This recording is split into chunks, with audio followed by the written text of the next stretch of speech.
ਜਲਾਲਾਬਾਦ ਦੇ ਵਿੱਚ ਲਗਾਤਾਰ ਚੋਰੀਆਂ ਦਾ ਸਿਲਸਿਲਾ ਜਾਰੀ ਚੱਲ ਰਿਹਾ ਸੀਗਾ ਬਾਜ਼ਾਰਾਂ ਵਿੱਚ ਔਰ ਘਰਾਂ ਦੇ ਵਿੱਚ। ਪਿਛਲੀ ਬੀਤੀ ਦਿਨੀ ਜਲਾਲਾਬਾਦ ਦੀ ਜੁਡੀਸ਼ੀਅਲ ਕੰਪਲੈਕਸ ਵਿੱਚ ਕਚਹਿਰੀ ਦੇ ਵਿੱਚ ਵਕੀਲਾਂ ਦੇ ਚੈਂਬਰਾਂ ਵਿੱਚ ਵੀ ਚੋਰਾਂ ਨੇ ਆਪਦਾ ਨਿਸ਼ਾਨਾ ਬਣਾਇਆ। ਜਿਹੜਾ ਐਸਡੀਐਮ ਦਾ ਆਫਿਸ ਦੇ ਬਾਹਰ ਧਰਨਾ ਅੱਜ ਬਾਰ ਐਸੋਸੀਏਸ਼ਨ ਜਲਾਲਾਬਾਦ ਵੱਲੋਂ ਐਸਡੀਐਮ ਸਾਹਿਬ ਦੇ ਦਫ਼ਤਰ ਦੇ ਬਾਹਰ ਧਰਨਾ ਦਿੱਤਾ ਗਿਆ। ਇਹ ਧਰਨਾ ਜਿਹੜਾ ਪਿਛਲੇ ਦਿਨਾਂ ਤੋਂ ਹੋ ਰਹੀਆਂ ਚੋਰੀਆਂ ਦੇ ਖਿਲਾਫ ਦਿੱਤਾ ਗਿਆ। ਇਹ ਪਿਛਲੇ 4 ਦਿਨਾਂ ਤੋਂ ਕਚਹਿਰੀ ਦੇ ਘੱਟੋ ਘੱਟ 4 ਵਕੀਲਾਂ ਦੇ ਦਫ਼ਤਰ ਤੇ 2 ਕਲਰਕਾਂ ਦੇ ਦਫ਼ਤਰ ਤੋੜੇ ਗਏ ਨੇ ਚੋਰਾਂ ਵੱਲੋਂ, ਤੇ ਉਹਨਾਂ ਇਨਵਰਟਰ ਬੈਟਰੀ ਤੇ ਟਾਈਪ ਦੀ ਮਸ਼ੀਨਾਂ ਉਹਨਾਂ ਦੀ ਚੱਕ ਕੇ ਲਗਾਏ ਨੇ।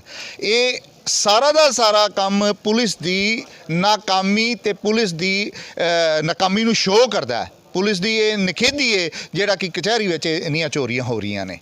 ਇਹ ਅਸੀਂ ਪੁਲਿਸ ਦੇ ਖਿਲਾਫ ਅੱਜ ਇੱਥੇ ਐਸਡੀਐਮ ਸਾਹਿਬ ਦੇ ਖਿਲਾਫ ਧਰਨਾ ਲਾਇਆ, ਤੇ ਸਾਡਾ ਇਹ ਧਰਨਾ ਕੰਟੀਨਿਊ ਰਹੂਗਾ ਜਦੋਂ ਤੱਕ ਇਸ ਚੀਜ਼ ਦਾ ਜਵਾਬ ਨਹੀਂ ਦਿੱਤਾ ਜਾਂਦਾ ਆ ਕੇ ਵੀ ਇਹ ਚੋਰੀਆਂ ਕੌਣ ਕਰਵਾ ਰਿਹਾ ਤੇ ਚੋਰਾਂ ਨੂੰ ਕਿਉਂ ਨਹੀਂ ਪਕੜਿਆ ਜਾ ਰਿਹਾ। ਇਸ ਪਿੱਛੇ ਕੀ ਰਾਜਨੀਤੀ ਚੱਲ ਰਹੀ ਹੈ। ਜਿਹੜੀ ਕੋਰਟ ਕੰਪਲੈਕਸ ਹੈ ਇਹਦੇ ਵਿੱਚ ਕੀ ਰਾਤ ਨੂੰ ਕੋਈ ਚੌਕੀਦਾਰ ਨਹੀਂ ਹੈਗੇ ਜੀ? ਸਾਡੇ ਜੁਡੀਸ਼ੀਅਲ ਕੰਪਲੈਕਸ ਵਿੱਚ ਚੌਕੀਦਾਰ ਹੈ। ਸਾਡੇ ਐਡਵੋਕੇਟ ਦੇ ਜਿਹੜੇ ਚੈਂਬਰਸ ਨੇ ਇਹਨਾਂ ਵਿੱਚ ਕੋਈ ਚੌਕੀਦਾਰ ਨਹੀਂ ਹੈਗਾ। ਅਸੀਂ ਬੜੀ ਵਾਰੀ ਇਹ ਡਿਮਾਂਡ ਐਸਡੀਐਮ ਸਾਹਿਬ ਕੋਲ ਤੇ ਡੀਐਸਪੀ ਸਾਹਿਬ ਕੋਲ ਰੱਖ ਚੁੱਕੇ ਹਾਂ ਵੀ ਇੱਥੇ ਜ਼ਿਆਦਾ ਤੋਂ ਜ਼ਿਆਦਾ ਗਾਰਡ ਲਗਾ ਕੇ ਇਹ ਰਖਵਾਲੀ ਕੀਤੀ ਜਾਏ, ਪਰ ਅੱਜ ਤੱਕ ਪ੍ਰਸ਼ਾਸਨ ਤੇ ਇਸ ਗੱਲ ਦਾ ਕੋਈ ਜੂ ਨਹੀਂ ਸਰਕੀ। ਰਾਤ ਕਿਹੜੇ ਵਕੀਲਾਂ ਦੇ ਚੈਂਬਰ 3-4 ਦਿਨ ਪਹਿਲੇ ਐਡਵੋਕੇਟ ਸੀਨੀਅਰ ਸਾਡੇ ਨੇ ਮੁਜੈਦੀਆ ਸਾਹਿਬ, ਉਹਨਾਂ ਦੇ ਇਨਵਰਟਰ ਤੇ ਬੈਟਰਾ ਲੈ ਗਏ। ਉਸ ਤੋਂ ਬਾਅਦ ਅਨੀਸ਼ ਗਗਨੇਜਾ ਜੀ ਦੇ ਬੈਟਰਾ ਤੇ ਇਨਵਰਟਰ ਲੈ ਗਏ, ਤੇ ਰਾਤ ਨੂੰ ਜੋਸਨ ਸਾਹਿਬ ਸਾਡੇ ਜਗਜੀਤ ਜੋਸਨ ਉਹਨਾਂ ਦੇ ਦਫ਼ਤਰ ਨੂੰ ਤੋੜ ਕੇ ਇਨਵਰਟਰ ਤੇ ਬੈਟਰਾ ਲੈ ਗਏ, ਤੇ ਨਾਲ 2 ਦਫ਼ਤਰ ਹੋਰ ਤੋੜਨ ਦੀ ਕੋਸ਼ਿਸ਼ ਕੀਤੀ ਗਈ ਹੈ। ਇਹ ਪਿਛਲੇ ਹਫ਼ਤੇ ਤੋਂ ਇਹੀ ਸਿਲਸਿਲਾ ਚੱਲ ਰਿਹਾ, ਔਰ ਅਸੀਂ ਸ਼ਿਕਾਇਤ ਇਸ ਦੀ 3 ਵਾਰੀ ਡੀਐਸਪੀ ਸਾਹਿਬ ਨੂੰ ਐਸਐਚਓ ਸਾਹਿਬ ਨੂੰ ਪਰਸਨਲ ਮਿਲ ਕੇ ਕੀਤੀ ਹੈ, ਪਰ ਉਹਨਾਂ ਤੇ ਕੋਈ ਜੂ ਨਹੀਂ ਸਰਕੀ,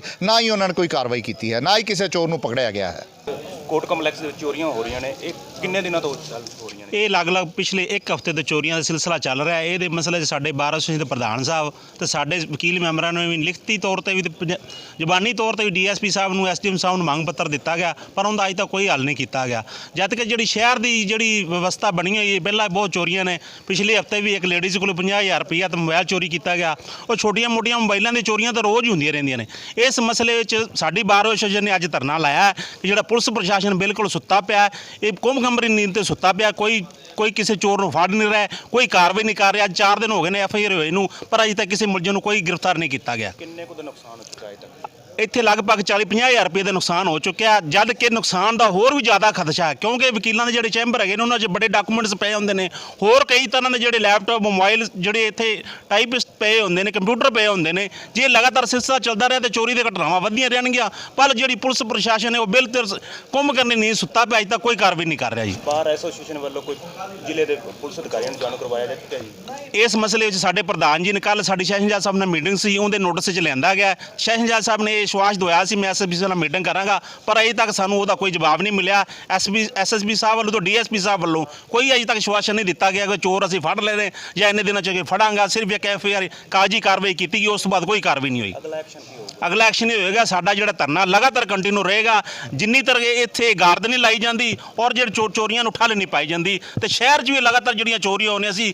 ਪ੍ਰਸ਼ਾਸਨ ਕੋਲ ਪੁਰਜ਼ੋਰ ਮੰਗ ਕਰਦੇ ਹਾਂ, ਇਕੱਲਾ ਕਚਹਿਰੀ ਨਹੀਂ, ਸਾਰੇ ਸ਼ਹਿਰ ਦੇ ਵੀ ਇਹ ਚੋਰੀਆਂ ਦਾ ਜਿਹੜਾ ਸਿਲਸਿਲਾ ਚੱਲਦਾ ਉਹਨੂੰ ਰੋਕਿਆ ਜਾਵੇ, ਨਹੀਂ ਤਾਂ ਜਿਹੜਾ ਧਰਨਾ ਲਗਾਤਾਰ ਚੱਲਦਾ ਰਹੇਗਾ ਤੇ ਸੰਘਰਸ਼ ਲੰਬਾ ਚੱਲੇਗਾ ਜੀ। ਇਸ ਸੰਬੰਧ 'ਚ ਮੌਜੂਦ ਨੇ ਸਾਡੇ ਨਾਲ ਜਲਾਲਾਬਾਦ ਦੇ ਐਸਐਚਓ ਸਰਦਾਰ ਜਤਿੰਦਰਪਾਲ ਜੀ, ਉਹਨਾਂ ਨਾਲ ਗੱਲਬਾਤ ਕਰਦੇ ਹਾਂ। ਕੀ ਇਹ ਸਾਰਾ ਮਸਲਾ ਸਰ, ਕੀ ਮਸਲਾ ਜੀ?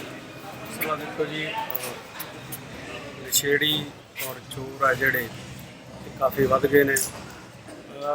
ਜ਼ਿਆਦਾਤਰ ਧੁੰਦ ਦਾ ਮੌਸਮ ਹੋਣ ਕਾਰਨ ਇਹ ਬਹੁਤ ਨਜਾਇਜ਼ ਫਾਇਦਾ ਉਠਾ ਰਹੇ ਨੇ। ਇਸ ਤੋਂ ਇਲਾਵਾ ਸਾਨੂੰ ਦੇਖੋ ਸਾਡਾ ਪੀਸੀਆਰ ਚੱਲ ਰਿਹਾ, ਡੇ ਨਾਈਟ ਚੱਲਦਾ, 2 ਪੀਸੀਆਰ ਨੇ ਜਿਹੜੇ ਅਸੀਂ ਪੂਰੀ ਮੁਸਤੈਦੀ ਨਾਲ ਗਸ਼ਤ ਕਰਦੇ ਰਾਤ ਨੂੰ।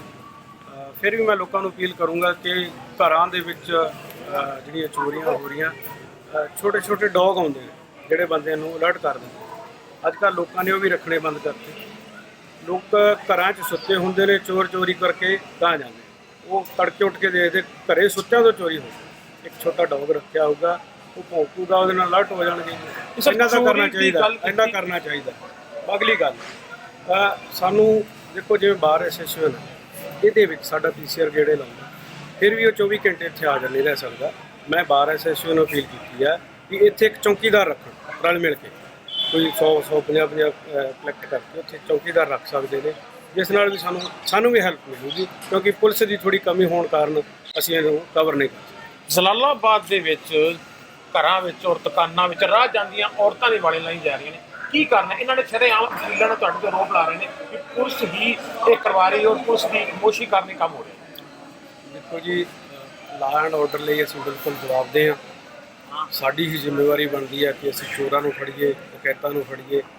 ਪਰ ਮੈਂ ਲੋਕਾਂ ਨੂੰ ਇਹ ਅਪੀਲ ਕਰੂੰਗਾ ਕਿ ਇਸ ਦੇ ਵਿੱਚ ਸਾਨੂੰ ਸਾਥ ਦੇਣ, ਕਿਉਂਕਿ ਪਿੱਛੇ ਇੱਕ ਚੋਰੀ ਹੋਈ ਬਾਗ ਕਲੋਨੀ ਦੇ ਵਿੱਚ, ਇੱਕ ਚੋਰ ਸਾਹਿਬ ਦੁਪਹਿਰੇ ਹੀ ਕੰਧ ਟੱਪੇ, ਕਿਸੇ ਨੇ ਉਸ ਨੂੰ ਕੁਛ ਨਹੀਂ ਕਿਹਾ, ਨਾ ਕਿਸੇ ਨੇ ਕੋਸ਼ਿਸ਼ ਕੀਤੀ ਉਹਨੂੰ ਫੜਨ ਦੀ, ਨਾ ਕਿਸੇ ਨੇ ਰੌਲ ਦਿੱਤੀ। ਇਸ ਕਰਕੇ ਮੈਂ ਲੋਕਾਂ ਨੂੰ ਅਪੀਲ ਕਰੂੰਗਾ ਉਹ ਥੋੜ੍ਹਾ ਅਲਰਟ ਹੋ ਕੇ ਰਹਿਣ ਕਿ ਕੋਈ ਇਸ ਤਰ੍ਹਾਂ ਦੀ ਅਣਸੁਖਾਵੀ ਘਟਨਾ ਇਹ ਕੋਈ 4 ਬੰਦੇ ਡਿਫੈਂਸ।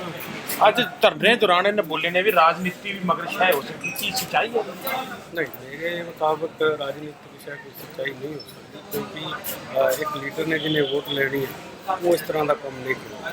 ਇਸ ਲਈ ਮੈਂ ਇਸ ਕਰਨਾ ਸਹਿਮਤ ਨਹੀਂ ਕਿ ਰਾਜਨੀਤਿਕ ਇਹ ਸੀ ਸਾਡੇ ਨਾਲ ਜਤਿੰਦਰਪਾਲ ਜੀ। ਇਹਨਾਂ ਦਾ ਕਹਿਣਾ ਹੈ ਵੀ ਲਾਅ ਐਂਡ ਆਰਡਰ ਦੇ ਮੁਤਾਬਕ ਸਾਡਾ ਹੱਕ ਬਣਦਾ ਹੈ ਪਬਲਿਕ ਦੀ ਰਖਵਾਲੀ ਕਰਨੀ। ਕਿਤੇ ਨਾ ਕਿਤੇ ਕਮੀ ਰਹਿ ਜਾਂਦੀ ਹੈ, ਫਿਰ ਵੀ ਅਸੀਂ ਪੂਰੀ ਸਾਡੀ ਫੋਰਸ ਇਹਨਾਂ ਦੀ ਜਲਾਲਾਬਾਦ ਦੀ ਰਖਵਾਲੀ ਵਾਸਤੇ ਮੁਸਤੈਦ ਹੈ। ਜਲਾਲਾਬਾਦ ਤੋਂ ਟਿੰਕੂ ਨਖੰਜ, ਕੈਮਰਾਮੈਨ ਦੇ ਨਾਲ ਰਿੰਕੂ ਕੁਮਾਰ, ਜਲਾਲਾਬਾਦ।